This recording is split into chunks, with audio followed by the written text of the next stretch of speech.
El Departamento de Física Fundamental de la UNED invitó a Antonio Curiel, investigador del Departamento de Oceanografía Física del Instituto de Ciencias del Mar, del CSIC, a impartir la charla El Oil Crash. ¿Por qué esta crisis no acabará nunca? Nuestra forma de vida se nutre de petróleo en campos como el del transporte, los plásticos, la industria, la alimentación o la medicina. Que este combustible sea tan cotidiano no impide que todavía se ha reducido el número de personas que ha oído hablar del fenómeno del peak oil, cenit de producción del petróleo. Este concepto se refiere al punto en el que la producción mundial de crudo llega a su máximo y comienza a declinar.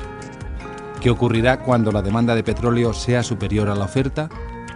¿Cuándo comenzará a agotarse? Un dato. Hoy se producen unos 85 millones de barriles diarios, pero esta cifra lleva 5 años estancada. El peak oil es la llegada al máximo de producción y el oil crash es la consecuencia que ello causa. No le puedo decir cuándo se empezará a manifestar porque ya se está manifestando. La producción de petróleo crudo llegó a su máximo en el año 2005, ahora se está produciendo un 1,5% menos de lo que se producía en aquella época. En parte se ha compensado con petróleos sintéticos. Y esta falta de petróleo, unida a una muy fuerte demanda de China, India y otros países emergentes, está haciendo que nosotros cada vez consumamos menos petróleo y tenemos menos capacidad económica para desarrollar nuestras actividades. Piense usted que España, al igual que los otros países de la OCDE, en estos últimos 5 años ha perdido un 1,5% de su consumo de petróleo y la tendencia es a ir a peor. En la medida en que las economías se empiezan a recuperar, pues se volverá a producir otro pico de precios de petróleo, como los casi $150 el barril del año 2008, y volveremos otra vez a experimentar una nueva fase de la recesión con un nuevo descenso del precio del petróleo por la caída de la demanda, pero toda esta caída de demanda va a ser cubierta, va a ser absorbida por China y los otros países emergentes, con lo cual nuestra situación va a ser de ir cada vez a peor. ¿Pero existen realmente alternativas al petróleo? ¿Qué se puede hacer para solucionar los problemas que surjan? Las alternativas deben dirigirse hacia una toma de conciencia y un cambio de modelo, ya que el cenit del gas, el carbón y el uranio son también inminentes.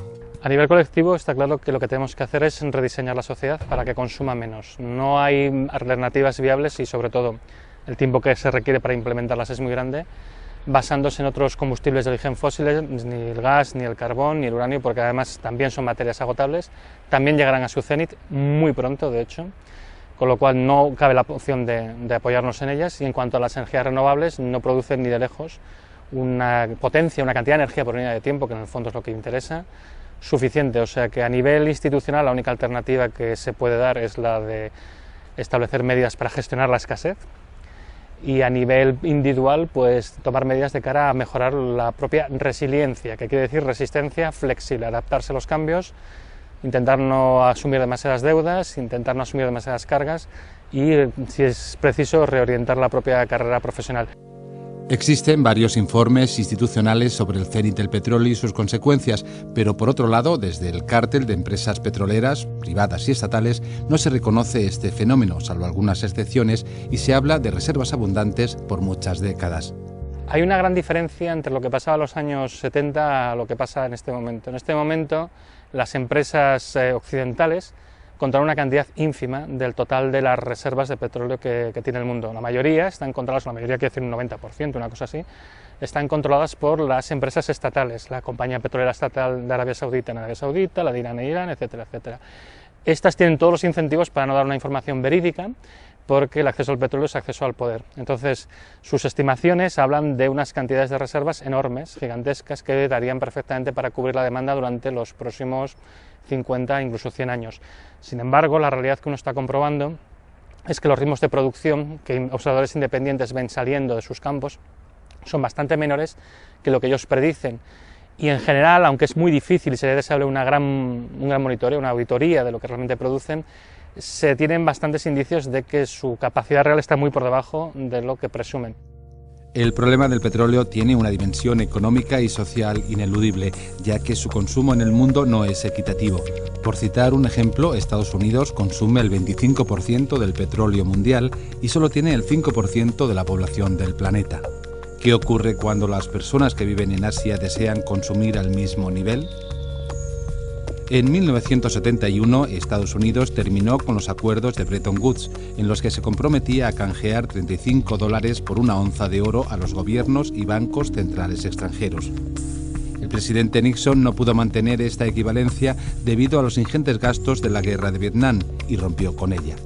I have directed Secretary Connally to suspend temporarily the convertibility of the dollar into gold or other reserve assets.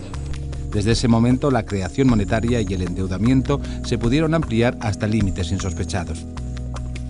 Los niveles de consumo pudieron mantenerse gracias a un acuerdo de 1974 entre Estados Unidos y Arabia Saudita, en la que ésta se comprometía a aceptar solo dólares por su petróleo.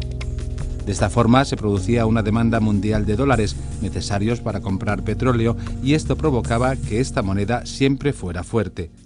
Así nacieron los petrodólares. El comienzo de su fin se produjo cuando algunos países como Irak o Irán comenzaron a desafiar este monopolio, aceptando o promocionando el comercio de petróleo en otras monedas. Poca gente pone en discusión que tanto la guerra de Irak del 91 como la del 2003 son muy probablemente guerras por recursos, por el control del petróleo, y al final no es tanto la cuestión de decir yo tengo la reserva como que yo puedo controlar el mercado. Se piensa que Irak, si viviera una situación de paz social, podría aumentar su producción de los casi 3 millones de barriles diarios actuales a 12 millones, lo cual postergaría el pico oil fácilmente de una década.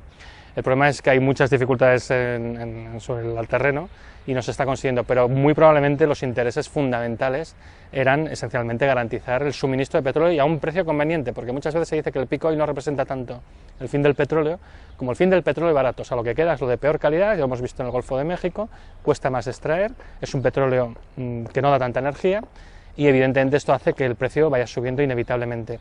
Yo creo que lo que hemos visto actualmente en cuanto a guerras por los recursos, trágicamente puede ser una broma comparado con lo que podemos llegar a vivir durante los próximos 4 o 5 años, porque la situación se está estresando muchísimo. China está estableciendo una presión muy grande sobre los Estados Unidos. Además, los Estados Unidos dependen muchísimo de China porque les está comprando de una manera salvaje su deuda, y entonces están apuntalando los chinos la economía americana. Por cierto, a España le está pasando lo mismo, los chinos están comprando deuda española desde hace unos meses, y en el fondo China tiene la llave de causar toda la inestabilidad que quiera sobre Estados Unidos. Una charla para reflexionar sobre nuestro sistema económico, las energías que lo sustentan, tomar conciencia del mundo en que vivimos y decidir cómo vamos a enfrentar la realidad.